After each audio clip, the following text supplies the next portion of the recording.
Hi hello ನಮಸ್ಕಾರ friends, welcome back to our YouTube channel. ಮುದ್ದೆಗೂ ಮತ್ತು ಅನ್ನಕ್ಕೂ ನೆಂಚ್ಕೊಳ್ಳೋಕ್ಕೆ ಸರಿ ಹೋಗೋ ಹಾಗೆ ಇಲ್ಲಿ ಬದನೆಕಾಯಿ ಗೊಜ್ಜು ಹೇಗೆ ಮಾಡೋದು ಅಂತಂದು ನಿಮ್ಮ ಜೊತೆ ರೆಸಿಪಿನ ಶೇರ್ ಮಾಡ್ಕೊತೀನಿ. ಇದು ಸಿಂಪಲ್ ಆಗಿರೋ ರೆಸಿಪಿ ಆಗಿರುತ್ತೆ.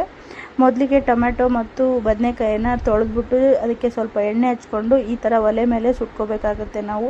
ಹಾಗೆ ಮೆಣಸಿನ್ಕಾಯಿ ಕೂಡ ಸುಟ್ಕೋಬೇಕು. ಎಣ್ಣೆ ಹಚ್ಚೋದ್ರಿಂದ ಈ ಥರ ಸಿಪ್ಪೆ ನೀಟಾಗಿ ಬರಲಿ ಅನ್ನೋ ಕಾರಣಕ್ಕೆ ನಾವು ಟೊಮೆಟೊಗೂ ಮತ್ತು ಬದನೆಕಾಯಿಗೂ ಎಣ್ಣೆ ಹಚ್ಕೊತೀವಿ. ಹಚ್ಕೊಂಡ್ಮೇಲೆ ನೀಟಾಗಿ ಸಿಪ್ಪೆ ಬಿಡಿಸ್ಕೊಂಡು ತೊಟ್ಟೆಲ್ಲ ತೆಗೆದು ಬದನೆಕಾಯಲ್ಲಿ ಹುಳ ಇರುತ್ತಲ್ಲ ಅದನ್ನೆಲ್ಲ ನಾವು ನೀಟಾಗಿ ನೋಡ್ಕೊಂಬಿಟ್ಟು ಸ್ವಲ್ಪ ಸಣ್ಣದಾಗಿ ಕಟ್ ಮಾಡ್ಕೋಬೇಕಾಗತ್ತೆ ನಾವು. ಅಂದರೆ ಜಜ್ಜಕ್ಕೆ ಸರಿ ಹೋಗುತ್ತೆ, ಇಲ್ಲ ಅಂದರೆ ಅದು ರಸ ಎಲ್ಲ ಕಡೆನೂ ಎರ್ಚಕ್ಕೆ ಸ್ಟಾರ್ಟ್ ಆಗುತ್ತೆ. ಅದಕ್ಕೆ ಮೆಣಸಿನ್ಕಾಯಿನೂ ಮುರಿದು ಹಾಕಿ ಅದಕ್ಕೆ ಬೆಳ್ಳುಳ್ಳಿ ಸಿಪ್ಪೆ ಬಿಡಿಸಿಟ್ಕೋಬೇಕು ನಾವು. ಅದು ಮತ್ತು ಸ್ವಲ್ಪ ಉಪ್ಪು ಹಾಕಿದ್ರೆ ಬೇಗ ಸಣ್ಣಗಾಗುತ್ತೆ. ಹಂಗಾಗಿ ಹಾಕಿ ಜಜ್ಕೋಬೇಕು ಮೆಣಸಿನ್ಕಾಯಿ ಬೆಳ್ಳುಳ್ಳಿನ ಫಸ್ಟಿಗೆ. ಆಮೇಲೆ ಬದನೆಕಾಯಿ ಟೊಮೆಟೊ ಎಲ್ಲನೂ ಹಾಕಿ ಚೆನ್ನಾಗಿ ಕುಟ್ಕೊಂಡು ಮಿಕ್ಸ್ ಮಾಡಬೇಕು. ಮಿಕ್ಸ್ ಮಾಡಿದ್ರೆ ಬದನೆಕಾಯಿ ಗೊಜ್ಜು ರೆಡಿ ಆಗುತ್ತೆ.